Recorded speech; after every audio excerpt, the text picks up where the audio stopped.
maalin maalmaha ka mid a markaa rasuulkeenna calayhi salaatu wasalaam oo gurigii xabse markaa muraad u yeesho soo galay ayuu cumarna eeganayo markaa buu ka soo dabagalay markaa buu yaa rasuul allah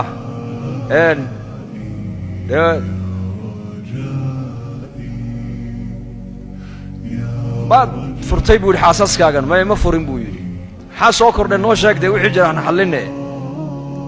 adduunyay ku weydiisteen cumar uu ogyahay in adduunya ay weydiisteen inantiisaa u sheegtay markaa buu nebigu yidhi haa moodha nebigu u aamusay markaasuu cumar bnu khadaab baa yidhi aniga islaanta heblaayo hadday adduunye i weydiiso qori intuu qaadaan dhunta ka gelin buu ku yidhi markaasuu nebigu qoslo wuxuu yidhi anigaba xabse iyo kuwa la midii adduunya i weydiisanayaana bal u sheeg buu yidhi iyakana bal u sheeg buu yidhi u sheeg deedna markaasuu nebigu qoslay calayhi salaatu wasalaam way ka soo baxeen isagii cumar markaa masaajidkii bay soo galeen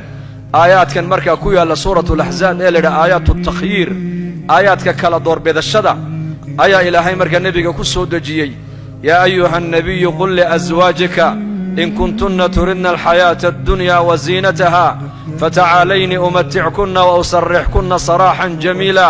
wain kuntunna turidna allaha warasuulahu waddaara alaakhira faina allaha acadda lilmuxsanaati minkuna ajran cadiima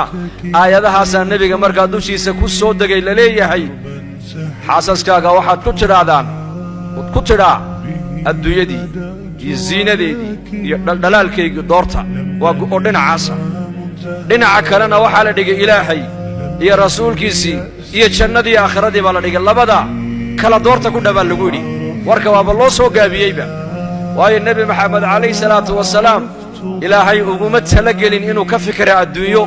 waa shakhsi loogu talagalay dadka badbaadadooda inuu ka fikiro iyo naxariistooda iyo hidaayadooda iyo iimaankooga inuu ka fikiro weeyaan